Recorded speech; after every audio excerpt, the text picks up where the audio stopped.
தந்தையின் தாயே இறைவா,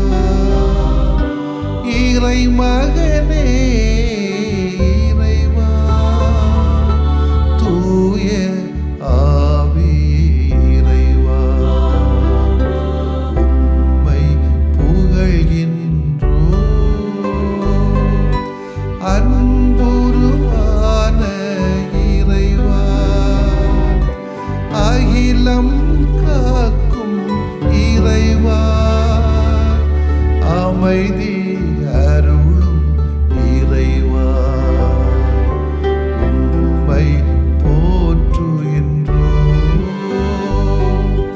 நெஞ்சில் சுமக்கும் இறைவா, நீதியில் நிறைவே இறைவா, சுமை தாங்கியே இறைவா, புகழ்ந்து போற்றி ஆராதிக்கின்றோம். கடவுளே, உங்க மனசுல என்னதான் இருக்கு? பாசம்.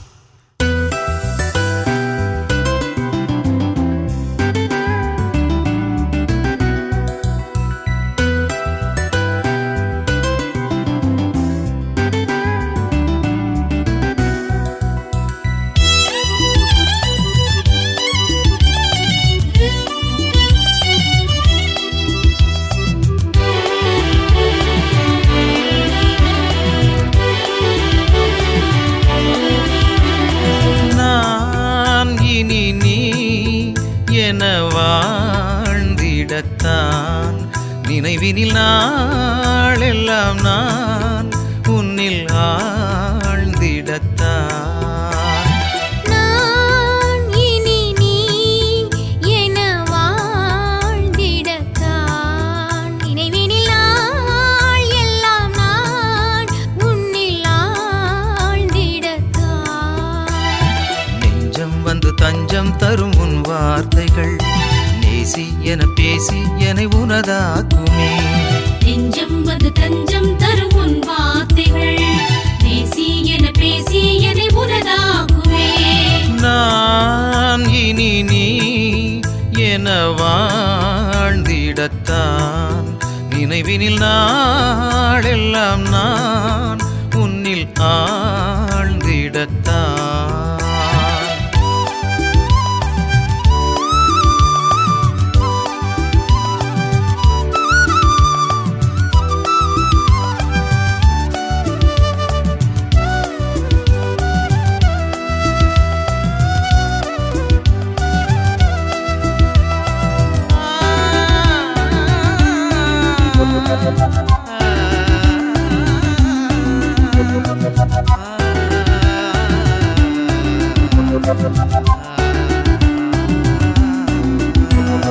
நலமான எண்ணங்களால் மகிழ்வான வார்த்தைகள் மலரும், மகிழ்வான வார்த்தைகளால் உயர்வான செயல்கள் பிறக்கும், உயர்வான செயல்களினால் உயிருக்குள் ஒழுக்கம் தவழும், உயிரான ஒழுக்கத்தினால் உலகுக்குள் வாழ்க்கை சிறக்கும். எந்தன் எண்ணம் வார்த்தை செயலால் உன்னில் உறவாடவே, எந்தன் எண்ணம் வார்த்தை செயலால் உன்னில் உறவாடவே. நான் இனி நீ என வாழ்ந்திடத்தான், நினைவினில் நாளெல்லாம் நான் உன்னில் ஆழ்ந்திடத்தான்.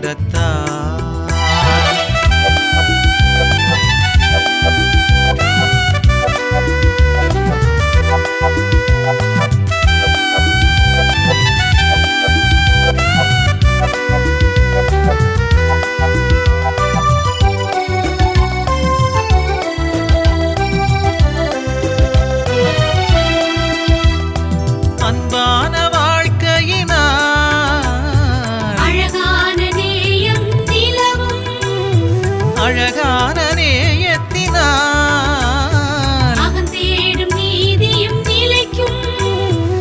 இகன் தேடும் நீதியினால் இகன் தேடும் அமைதி நிகழும் இகன் தேடும் அமைதியினால் சுகமான ஆனந்தம் நிறையும் அன்பின் வாழ்வும் வாழ்வின் பொருளும் எந்தன் பாடலாகுமே அன்பின் வாழ்வும் வாழ்வின் பொருளும் எந்தன் பாடலாகுமே நான் இனி நீ என வாழ்ந்திடத்தான் நினைவினில் நாளெல்லாம் நான் உன்னில் ஆழ்ந்திடத்தான்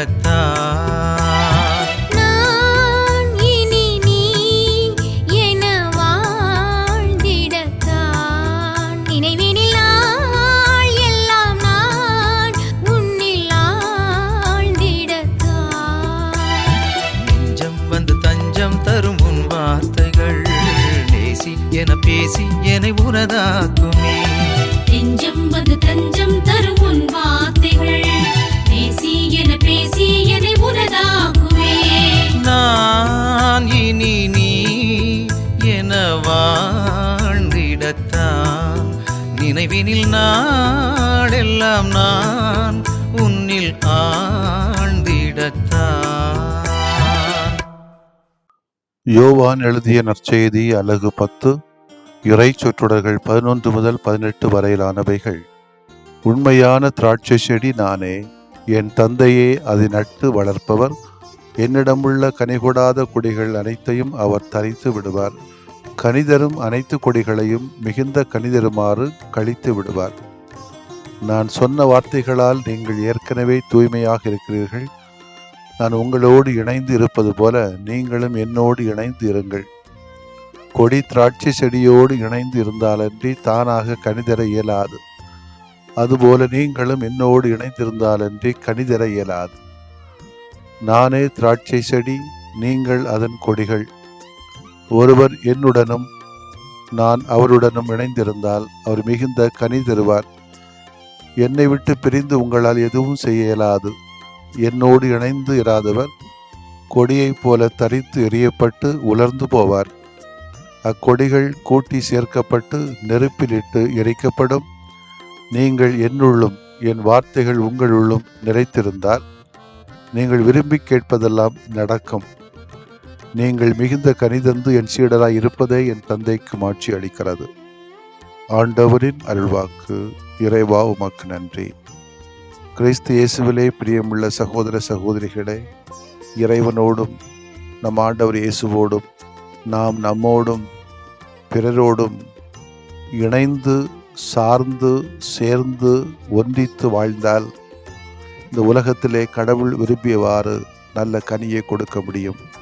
இல்லை என்று சொன்னால் நாமும் கிள்ளி எறியப்படுவோம் என்ற ஒரு எச்சரிக்கையும் ஒரு அழைப்பும் பாஸ்கா காலத்தின் 5வது ஞாயிற்றுக்கிழமையாக இன்று நமக்கு இறைவார்த்தை வழியாக கொடுக்கப்படுகிற செய்தி. ஒரே மந்தையை சார்ந்தவர்கள் நாம் என்பதை கடந்த ஞாயிறு வழிபாடு நமக்கு நினைவூட்டியது. இன்றைய திருவழிபாடு அந்த ஒரே திருச்சபையில் நாம் இணைந்திருந்து செயல்படுவதன் அவசியத்தை உணர்த்துகிறது.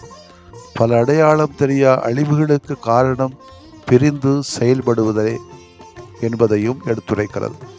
அவரிலே இணைந்திருந்தால் எவரும் நம்மை அசைக்க முடியாது என்பதை உறுதியாக நம்பி ஈடுபட்டு இணைவோம். இந்த திருவிருந்திலே பிரிந்திருக்கின்ற உறவுகள் அதிகமா, இணைந்திருக்கின்ற உறவுகள் நம்மிடத்திலே அதிகமா? பிரிந்திருக்கின்ற சபைகள் அதிகமா, இணைந்திருக்கின்ற உள்ளங்கள் திரு அவையில் அதிகமா? பிரிந்திருக்கின்ற நாடுகள் அதிகமா, இணைந்திருக்கின்ற நாடுகள் அதிகமா?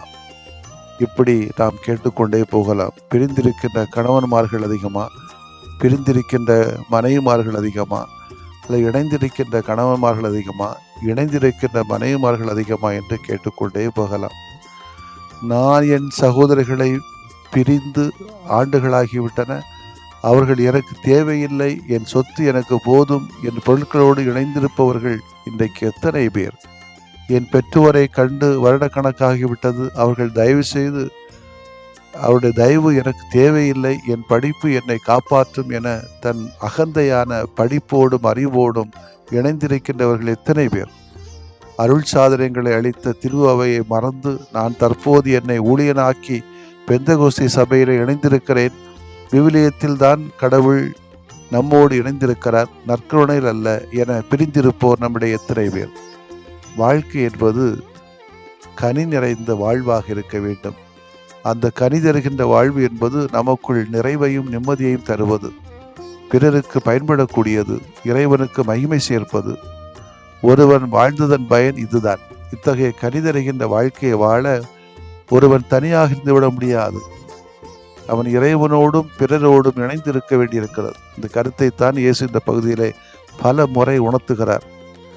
இணைந்திருத்தல், நிலைத்திருத்தல் என்னும் வார்த்தைகளை இதற்கென பல முறை பயன்படுத்துகிறார். இணைந்து இருந்தால் அன்றி தானாக கனிதர இயலாது. இணைந்திருந்தால் அவர் மிகுந்த கனி தருவார். என்னை விட்டு பிரிந்து உங்களால் எதுவும் செய்ய இயலாது. நீங்கள் என்னுள்ளும் என் வார்த்தைகள் உங்களுடன் நிலைத்திருந்தால் நீங்கள் விரும்பி கேட்பதெல்லாம் நடக்கும். இறை வார்த்தைகள் இதற்கு சான்றுகள் தானே. இயேசுவோடு, இயேசுடைய மதிப்பீடுகளோடு இணைந்திருப்பதன் நெருக்கம் பல பயன்களை கொடுக்க வல்லது. இயேசுவை விட்டு கொஞ்சம் விலகினாலும் அந்த இழப்பு கொஞ்சமல்ல, மிக மிக பெரிது. என்னை விட்டு பிரிந்து உங்களால் எதுவும் செய்ய இயலாது. கொஞ்சம்தானே இயேசுவை விட்டு விலகி இருக்கிறேன், ஆகவே கொஞ்சம்தானே நஷ்டம் என்ற கணக்கு ஆன்மீகத்திலே ஒரு தப்பு கணக்கு. இயேசுவை விட்டு கொஞ்சம் விலகினாலே நாம் எல்லாவற்றையும் நஷ்டமடைந்து விடுவோம். அதே வேளையிலே நாம் இயேசுவோடு இருந்தால் விரும்பி கேட்டதெல்லாம் கிடைக்கும். இயேசுவோடு நெருக்கமாக இருந்து கொள்வோம். செடியும் கிளையும் கொடியுமாக இடைபிரியாத இந்த நெருக்கம் மிகுந்த பலனை தரும், கனிகளை கொடுக்கும். இனி அன்புக்குரிய சகோதரிகளே, இயேசு தம்மை திராட்சை செடியாகவும் நம்மை அதன் கிளையாகவும் உருவப்படுத்துகிறார். இந்த உருவத்திலிருந்து நாம் பல பாடங்களை கற்றுக்கொள்கிறோம். குறிப்பாக கனிதருதல் என்பது பற்றி நாம் அறிந்து கொள்வது இதோ. கிளைகள் தானாக கனிதர இயலாது. இயேசுவை விட்டு பிரிந்து நாம் எதுவும் செய்ய இயலாது. நமது ஆற்றல்கள், திறமைகள், கொடைகள் அனைத்தும் அவரிடமிருந்தே நாம் பெற்றுக்கொள்கிறோம். எனவே நன்றி கூறுகிறோம்.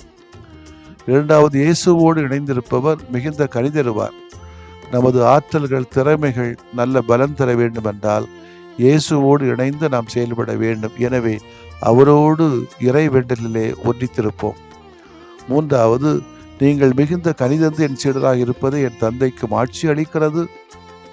நாம் இயேசுவோடு இணைந்து சிறப்பாக செயல்படும் போது தந்தை இறைவன் பெருமை அடைகிறார். இயேசுவின் சீடர்கள் என்ற முறையிலே தந்தை இறைவனை பெருமைப்படுத்துவதே நம் கடமை. அதற்காக நாம் செய்ய வேண்டியது தரம் நிறைந்த பணியாற்றலே. மன்றாடுவோமாக. திராட்சை செடியான இயேசுவே, இறைவா உம்மை போற்றுகிறோம். உம்மோடு நாங்கள் இணைந்து மிகுந்த கனிதந்து தந்தை இறைவனை மாட்சிப்படுத்தும் வரத்தை எங்களுக்கு தந்தருளும். ஆமென்.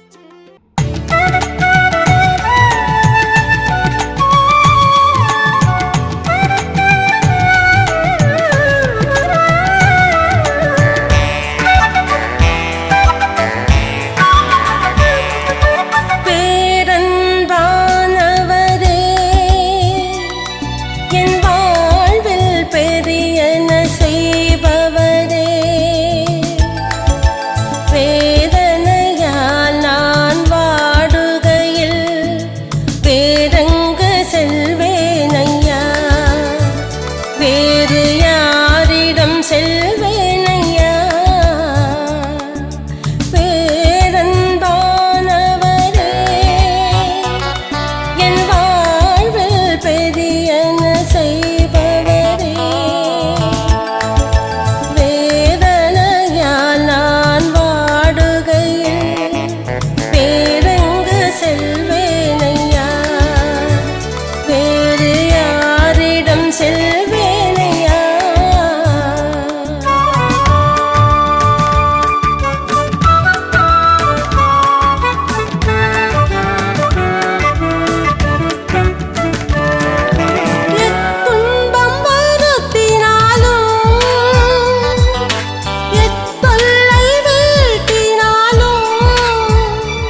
அடையாளத்தை தாழ்ந்து பணிந்து ஆராதிப்போம். பழைய நியம முறைகள் அனைத்தும் இனி மறைந்து முடிவு பெறுக. புதிய நியம முறைகள் வருக. புலன்களாலே மனிதன் இதனை அறிய இயலா. குறைகள் நீக்க நம்பிக்கையின் உதவி பெறுக.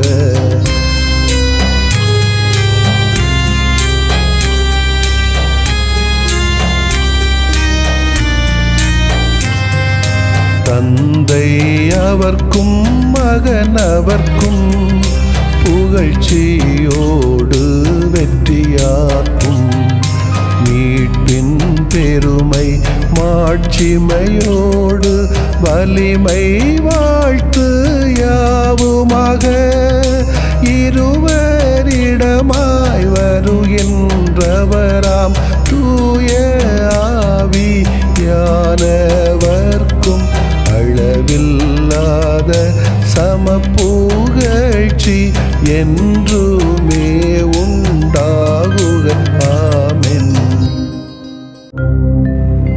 வானென்று அவர்களுக்கு அப்பமளித்தீரே, இனிமையெல்லாம் தன்னகத்தில் கொண்ட அப்பம் இதுவே. மன்றாடுவோமாக. இறைவா, இந்த வியப்புக்குரிய அருளடையாளத்திலே உம்முடைய பாடுகளின் நினைவை எங்களுக்கு விட்டு சென்றீ. உம் திருவுடல் திருரத்தமாகியவற்றின் தூய மறைபொருளை வணங்கும் நாங்கள் உமது மீட்பின் பயனை இடைவிடாமல் துய்த்து உணர்ந்து மகிழ அருள்வீராக. தந்தையாகிய இறைவனோடும் தூய ஆவியாரின் ஒன்றிப்பில் இறைவனா என்றென்றும் வாழ்ந்து ஆட்சி செய்கின்ற உம்மை மன்றாடுகிறோம்.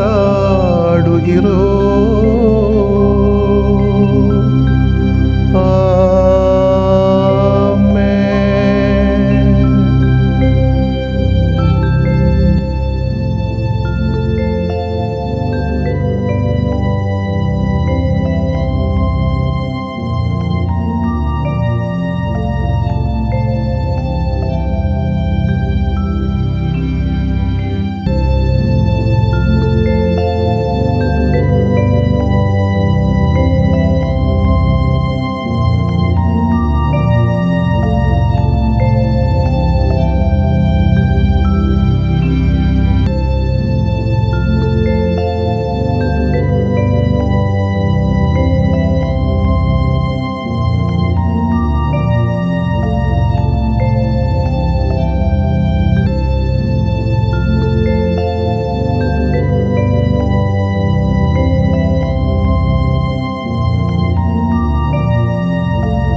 உறவினிலும் உண்மையிலும் இணைவதிலும் பயிர்வதிலும் உடனிருந்து பயணிக்கும் திரு அவையாகிடுவோம். உறவினிலும் உண்மையிலும் இணைவதிலும் பகிர்வதிலும் உடனிருந்து பயணிக்கும் திருவகையாகிடுவோம்.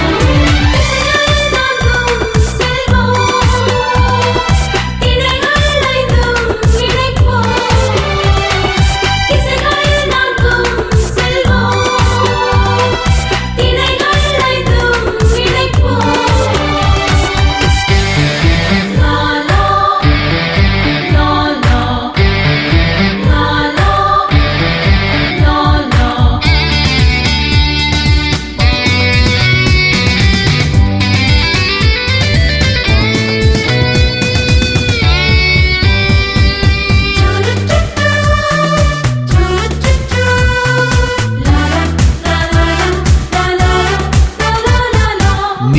செயல்கள் நிறைந்திடவே பிறர் சுமைகளை நாம் சுமப்போம். தாங்கும் தோளாய் மலரும் மனிதம் தரணியில் வாழ்வு புனிதமே. நீதி செயல்கள் நிறைந்திடவே பிறர் சுமைகளை நாம் சுமப்போம். தாங்கும் தோளாய் மலரும் மனிதம் தரணியில் வாழ்வு புனிதமே.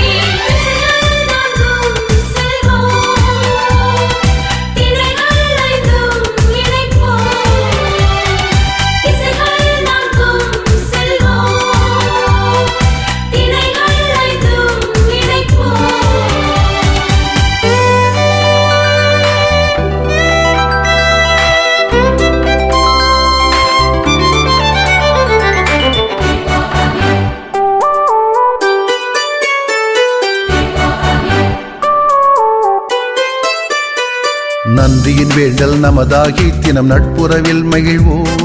விளிம்பு நிலை நம் மானிடர்க்கு விடியலின் பாதை சாத்தியமே.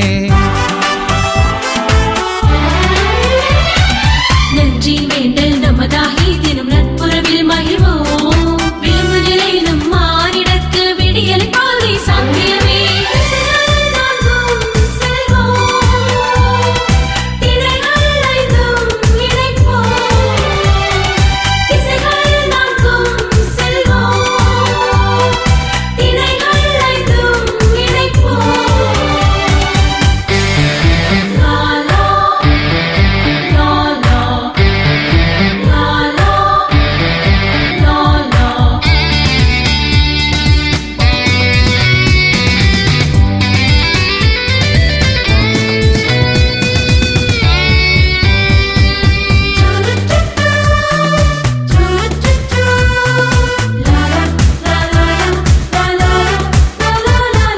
நற்செய்தியான இறைவன் நற்செய்தியாகச் சொன்னார். உலகெல்லாம் அதை அறிவிக்க உடல் உள்ள உறுதி பெறுவோமே. நற்செய்தியான இறைவன் நற்செய்தியாகச் சொன்னார். உலகெல்லாம் அதை அறிவிக்க உடல் உள்ள உறுதி பெறுவோமே.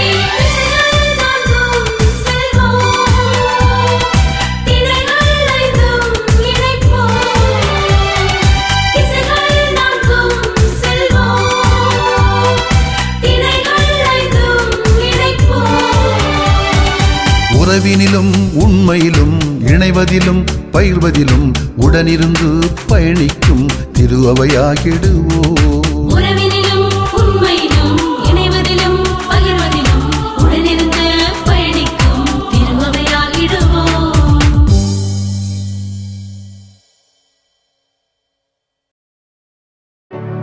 நிலையான புகழுக்குரிய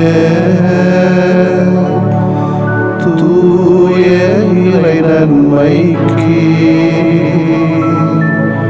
எல்லா காலமும் தொழுகையும் புகழும் போற்றியும் ஆட்சிமையும் உண்டாக கடவது. போற்றியும் ஆட்சிமையும் உண்டாக கடவது. தந்தை மகன் தூய ஆவியாரின் பெயராலே ஆமென்.